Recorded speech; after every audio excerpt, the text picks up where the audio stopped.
অপেক্ষার আর মাত্র কয়েকটা দিন, তারপরেই পালিত হবে বাঙালির প্রিয় উৎসব দুর্গাপূজা।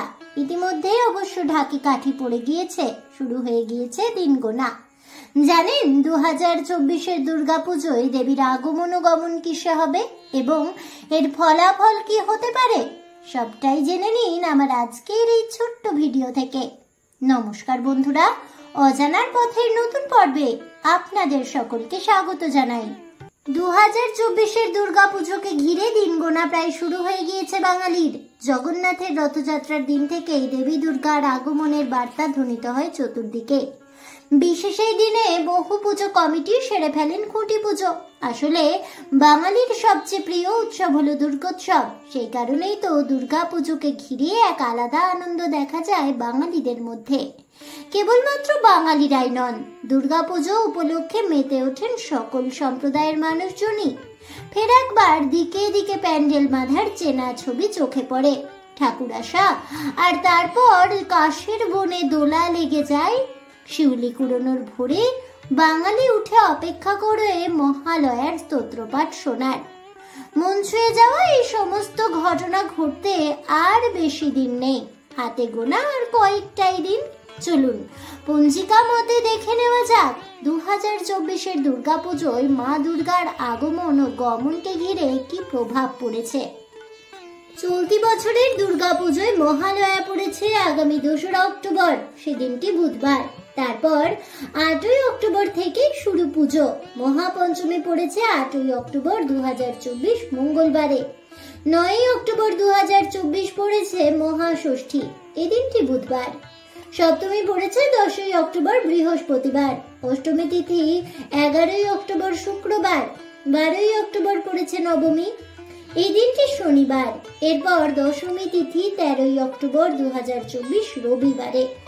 পঞ্জিকা অনুসারে পুজোর সপ্তমীতে দেবীর আগমন হয় আর গমন হয় দশমীতে। এই দুই দিন সপ্তাহের কোন কোন বার পড়েছে তার উপরেই নির্ভর করে দেবীর কিসে আগমন এবং কিসে গমন হবে। শাস্ত্র অনুযায়ী সপ্তমী রবিবার বা সোমবারে পড়লে দেবীর বাহন হবে গজ বা হাতি। সপ্তমী শনিবার বা মঙ্গলবারে হলে দেবীর বাহন হবে ঘটক বা ঘোড়া। সপ্তমী বৃহস্পতিবার বা শুক্রবারে হলে দেবীর বাহন হবে দোলা বা পালকি।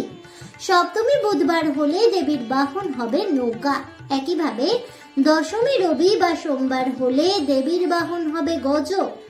দশমী শনি বা মঙ্গলবারে হলে দেবী বিদায় নেবেন ঘোড়ায় চড়ে। দশমী বৃহস্পতিবার বা শুক্রবারে হলে দেবীর গমন হবে দোলা বা পালকিতে। আর দশমী বুধবার হলে দেবী নৌকা করে কৈলাসে ফিরবেন। শাস্ত্রমতে বলা হয় দোলায় বা পালকিতে দেবী দুর্গার গমন বা আগমন হলে তার ফল মহামারী এবং দুর্ভোগের সমান। ঘটক বা ঘোড়ায় দেবীর গমন আগমনে ছত্রভঙ্গ, ছন্ন ছাড়া ধ্বংসাত্মক ফলাফল হয়ে থাকে। নৌকায় দেবীর আগমন বা গমন হলে ধরা শস্য শ্যামলা হয়ে ওঠে, বসুন্ধরা সবুজে সবুজে ভরে ওঠে, যার ফল হলো শুভ।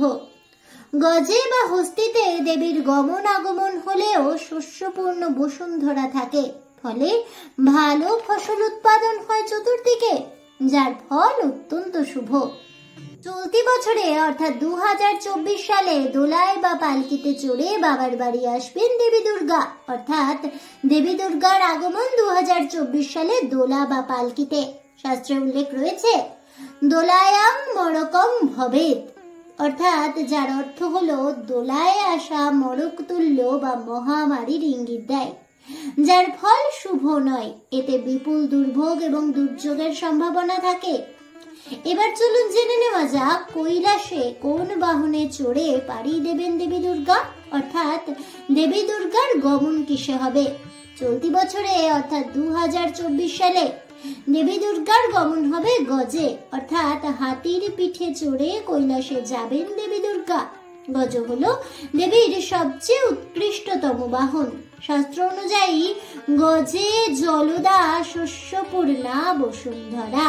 তাহলে বুঝতেই পারছেন চলতি বছর শস্যপূর্ণা ধরিত্রী প্রাপ্তির সম্ভাবনা রয়েছে, যার ফল হলো অত্যন্ত শুভ। আজ এ পর্যন্তই। জয় দেবী দুর্গার জয় হোক। এই বলে আমার আজকের ভিডিওটি আমি এখানেই শেষ করছি।